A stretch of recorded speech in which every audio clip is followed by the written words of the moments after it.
আমি আসছি। সীতা বামনী, ধর্মদাস মুখোপাধ্যায়। সীতা বামনী মরে বাঁচল। স্বামী হারানো সীতা অনেক দিন বাপের ভিটে আগলে পড়েছিল।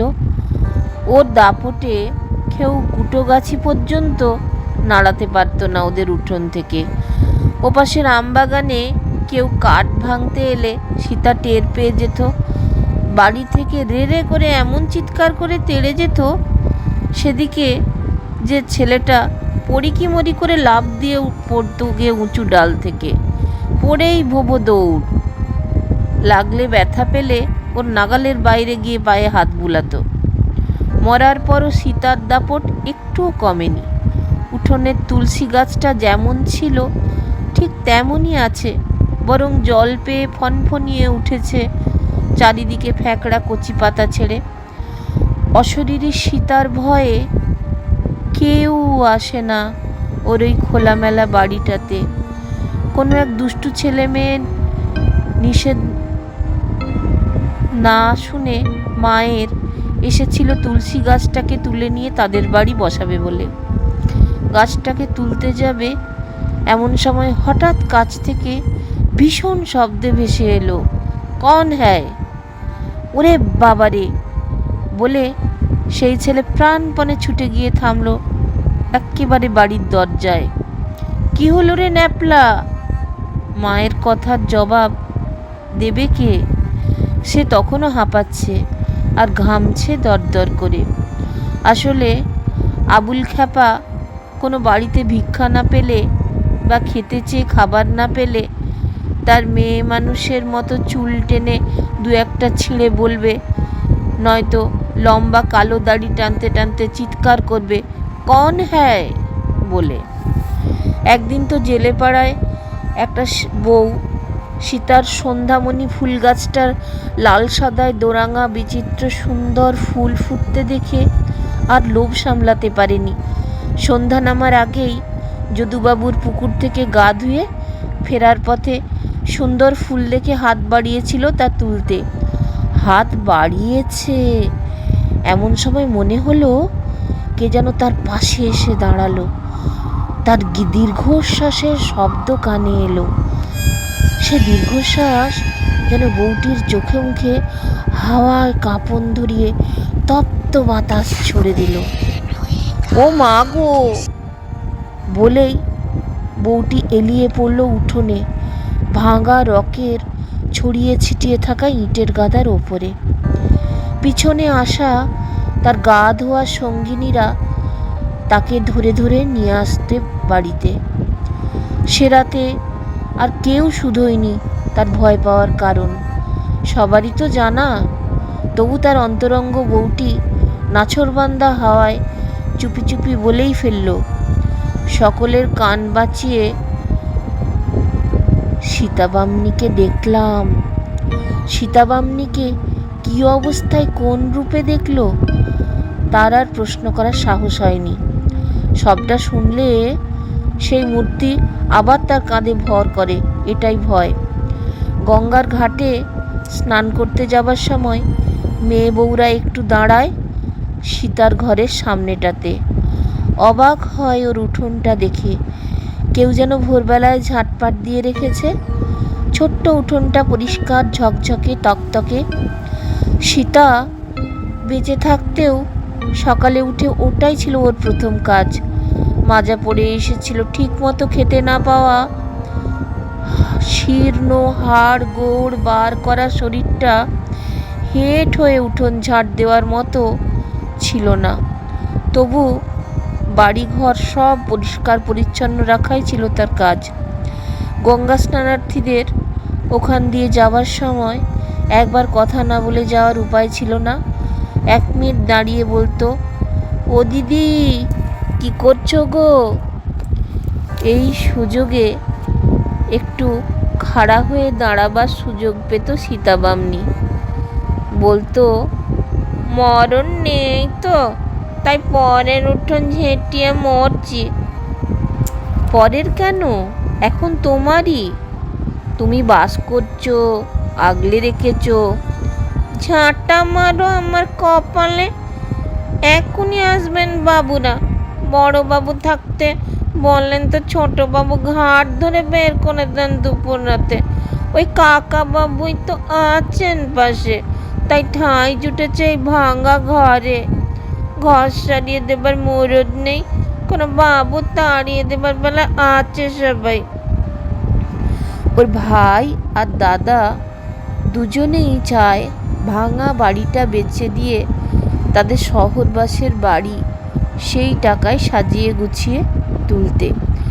পাশের বাড়ির কাকাবাবু ছাড়া আর একজন ছিল সীতার সহায়, সে ওই আবুল খেপা।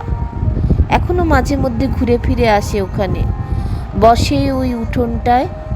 সীতা খেপি আর সে খেপা, ওদের মধ্যে খুব যে কথাবার্তা হতো তা নয়। সীতা ওকে খেতে দিয়েছে এমনও নয়, তবু আবুল আসতো বসতো।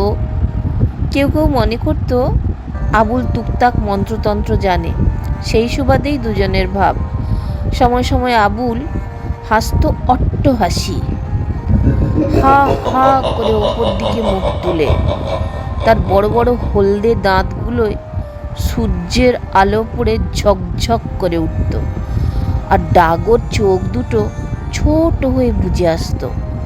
গলায় রুদ্রাক্ষের মালাটা দুলে উঠত, আর রুদ্রাক্ষের ঠোকাঠুকিতে আওয়াজ উঠত একটা সুরেলা। আলখাল্লাটা হাওয়ায় কাঁপত ঝিরঝির করে। পাশেই নামিয়ে রাখা তার ছেলে ধরার ঝোলাটার ওপর ঝরে পড়ত দাড়ি চুইয়ে টপ টপ করে ঘামের ফোঁটা। তাই সেই শিশুদের কাছে সাক্ষাৎ যম ও ভীম দর্শন আবুল খেপা এখনো আতঙ্ক। সীতাক্ষেপির উঠোন ছিল এমন সময় শিশুদের খেলার জায়গা, হয়তো খেলছে আপন মনে। এমন সময় আবুল খেপা ওদের খেলা দেখে দাঁড়িয়ে পড়ল হাসি হাসি মুখ করে, দাঁত বার করে সেই হাসি। চোখে পড়া মাত্র শিশুরা হাওয়া হয়ে যেত নিমেষে। তোমার ভয় পায় কেন গো বাচ্চারা? সীতাই প্রশ্ন করেছিল আবুলের সামনে। কি জানি মাসি, কেন যে ওরা ভয় পায়। তোমার ওই ঝোলা দেখে বোধ হয় বলে ধরে নিয়ে যাবে ঝোলায় পুরে। এবার আবার সেই পাগলা অট্টহাসি। এর মধ্যে আছে আমার একটা কম্বল, গায়ে দেই, আবার কোথাও পেতে বসি খেতে দিলে। এর মধ্যে আছে একটা কম্বল, গায়ে দিই, আবার কোথাও পেতে বসি খেতে দিলে। সীতাকে ভয় পাবার কারণ তার মুখের বাক্যি। কাকচিল পর্যন্ত বসতে ভয় পায় সীতার ভাঙা ঘরের ছাদে। মদ মদ কাকখট্টে পাখি, একেই আমার ভাঙা ঘরে, তার ওপর আবার তোদের উপদ্রব। সীতা নিজের বাপকেও ছেড়ে দেয়নি গালাগালি দিতে। সব বনে সে বাপই তো আমায় ফাঁসিয়েছে, দেখে দিতে পারেনি মেয়ের বিয়ে। ওর বাড়ির পেছনে জেলে পাড়ায় মেয়ে পুরুষের পায়খানা করার জায়গা। চোখে পড়লে মুখ ছুটতো না তুবড়ি ছুটতো। ওরে বাঁশ বুকো অলাউটেরে, ঝড়ে বংশে নির্বংশ হবি। ওখানে যে আপনাদের পূর্বপুরুষের ঠাকুর দালান ছিল, নরকে যাবি, ওলা উঠায় পাড়া উজাড় হয়ে যাবে। এই মানুষটার আবার গুণও ছিল, মানুষের বিপদে এগিয়েও যেত। ওই দজ্জাল ঝগড়ুটে কর্কশকণ্ঠী সীতার মুখে মধু ঝরত। ও দিদি ভয় কি, আমরা তো আছি গো। অসুস্থ সেই দিদির পাশে বসে তাকে জল এগিয়ে দিয়েছে। পরের গাছ থেকে লেবু তুলে এনে শরবত করে খাইয়ে তবে ছুটি মেলেছে সীতার। তার আগে পাড়াতুতো দিদির ঘরদোর সাফ করতে এতটুকু কুণ্ঠা হয়নি। তার নোংরা কাঁথা কাপড় পর্যন্ত সাফ করে শুকিয়ে আবার তাকে শুইয়ে দিয়ে এসেছে বিছানা ধরে করে। এই খেপি সীতাই একদিন মরল যখন কেউ ছিল না তার পাশে। দাদা আর ভাই আগেই মরেছিল। ভাইপোদের ঠিকানাও জানা ছিল না কারো। পড়শি পাশের বাড়ির যে কাকিমা তাকে ভালোবাসতেন, সময় সময় তার নামেও সীতা নিন্দা করে আসতো পাড়ায়। ভালোবাসার কাঙাল ছিল মেয়েটা। কোথাও একটু খুঁত দেখলে মার মতো কাকিমার নামে যা তা বলতেও বাধ্য না বলেই লোকে তাকে বলতো খেপি। সেই খেপির মৃত্যুতে আপনজন হলো পর। ভাইপোরা খোঁজ নিতে আসেনি, যেহেতু বিক্রি করার মতো কোনো সম্পত্তি অবশিষ্ট ছিল না গ্রামের বাড়িতে। আমবাগান জমি বিক্রি করলে পাড়াপড়শির অনুরোধে 2-10 টাকা ফেলে দিয়ে যেত বোনকে। কাকিমার বাড়ি কখনো অন্য বাড়িতে কাজকর্ম করে চলছিল। শয্যাশায়ী হওয়ার পর অবশ্য কেউ কেউ 2-1 মুঠো ভাত দিয়ে যেত ওর ভাঙা বাক্সটায়, কিংবা কালো তেল ছিটে বালিশটার তলায় জমানো গোপন টাকার আশায়। চিকিৎসাটা হয়নি, যেটুকু হয়েছে তার বেশি সাধ্য ছিল না পাড়ার লোকের। হাত পা ফুলে অশেষ কষ্ট পেয়ে যখন মারা গেল সীতা, 1-2টি করে এলো আশপাশের মানুষ। সম্পত্তির মধ্যে ছিল একটা চিয়া তোবড়ানো আদ্যিকালের একটা রংচটা টিনের বাক্স, যা খুলে বার হলো ছেঁড়া শাড়ি, একটা শীতের চাদর, কিছু খুচরো পয়সা, মার একখানা পোকায় কাটা ফটো। একে ওকে ডাকতে হাঁকতে সকালের মরা উঠল সন্ধ্যায়। মুখটা ছিল হাঁ করা। মরার সময় বোধহয় একটু জলও খেতে চেয়েছিল গো। 2-4টে দাঁত যা ছিল অবশিষ্ট তা বেরিয়ে পড়ায় মুখটা হয়েছিল ভয়ঙ্কর। চোখ দুটো ছিল খোলা ঘরের মায়ায় আবদ্ধ। জোয়ান ছেলেরাই নিয়ে গেল মৃতদেহ দাহ করতে। সন্ধ্যা রাতে নেমেছে অমাবস্যার অন্ধকার। টিম টিম করে গোটা 2 লণ্ঠনের আলো হরিধ্বনিতে মুখরিত হলো ভ্যাপসাবদ্ধ ঘরের 4 দেওয়াল আর বাইরের খোলা আকাশ। বলো হরি হরি বল, বলো হরি হরি বল। মনে সাহস জোগাতে ঘন ঘন হরিধ্বনিতে মুখরিত পাড়ার নিস্তব্ধ পরিবেশ। শ্মশান যাত্রীরা ভীত সন্ত্রস্ত। গ্রামের বাইরে পা দিতেই মৃতদেহের ভার হয়ে উঠল অসহ্য। ঘন ঘন কাঁধ বদল করেও রেহাই নেই। সীতার মৃতদেহটা ক্রমেই চেপে বসল ওদের কাঁধে। মনে হলো ওকে শেষ অবস্থায় ভালো করে দেখভাল না করার শোধ নিচ্ছে এই খেপি বামনি। বলো হরি হরি বল, বলো হরি হরি বল ছাড়া আর কোনো শব্দই নেই। সবাই চুপচাপ। যেটুকু হাওয়া ছিল ঘাটের পথে তাও বন্ধ হয়ে গেল কারো নির্দেশে। থমথমে ভাব ভয় কাটাতে ঘন ঘন হরিধ্বনি শ্মশান যাত্রীদের মুখে। দুর্বিষহ ভার লাঘবে কাঁধ বদল চলল। দোলানিতে আর অপটু বাঁধনে দড়ি আলগা হয়ে পচা মাদুর ছিঁড়ে মাটিতে পড়ে গেল সীতাবামনির মৃতদেহ। শ্মশান যাত্রীরা ছিটকে পড়ল এদিক ওদিক আতঙ্কে। বামনি মরেনি নাকি অপদেবতায় ভর করলো? মোড়া খাটুলি ছেড়ে পড়ে যাওয়াটা ভীষণ অমঙ্গলের। আবার গাঁয়ের বাইরে স্নান করতে যাওয়া ঘাটে পড়ে থাকাটা আরও ভয়ঙ্কর ব্যাপার। তাই কাঁদে উঠল মৃতদেহ আবারও। দাহ না করা পর্যন্ত শান্তি নেই। বৃষ্টি নামলো ঝিরিঝিরি।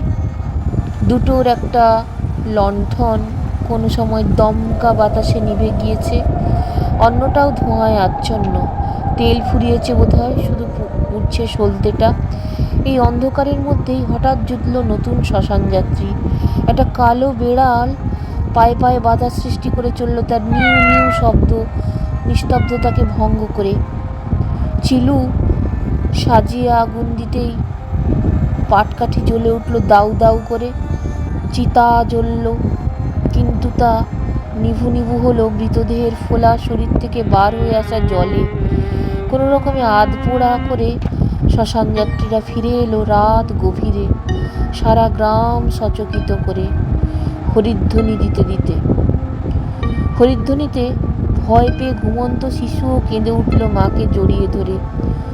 সীতাক্ষেপীর সৎকার হলো, কিন্তু সীতা বাড়ি ছাড়ল না।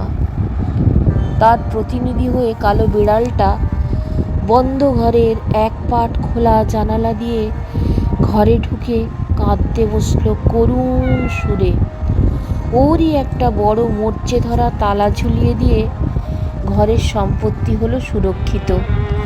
রাতে পাশের বাড়ির মানুষজন হঠাৎ ঘুম ভেঙে উঠে পড়ে বিড়ালের কান্নার শব্দ শোনে। কখনো জেগে ওঠে, শোনে ওর ঘরের তালা খোলার শব্দ, ঘরের মধ্যে গোঙানির আওয়াজ।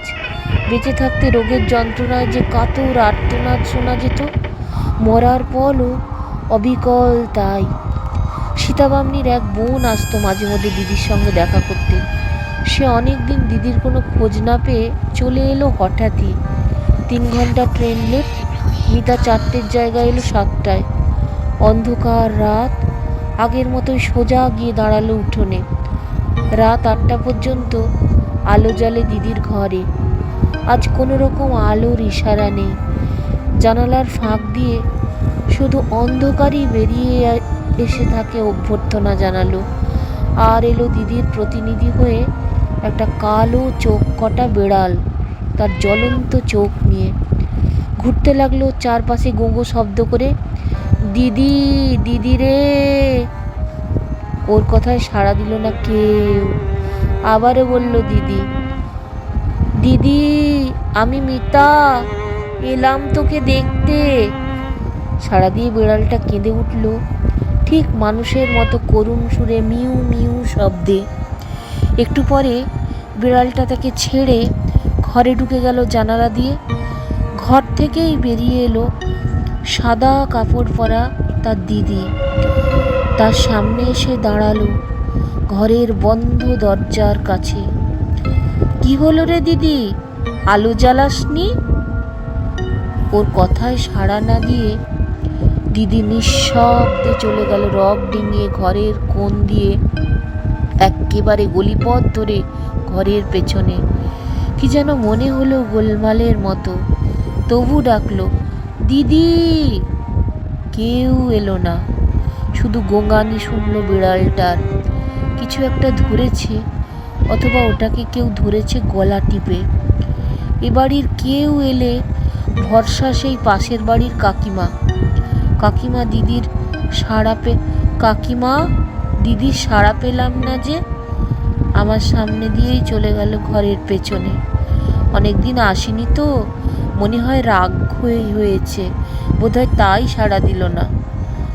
কাকিমার মুখে দিদির মৃত্যুর খবরটা শুনল মিতা। বাড়ির উঠোনের ঘটনাগুলো মনে পড়তেই গায়ে কাঁটা দিয়ে উঠল তার। কালো বিড়ালটা তখনও একটানা ঠিক মানুষের মতো সুর করে বিলাপ করে চলেছে। মনে হলো যেন কানেরই কাছে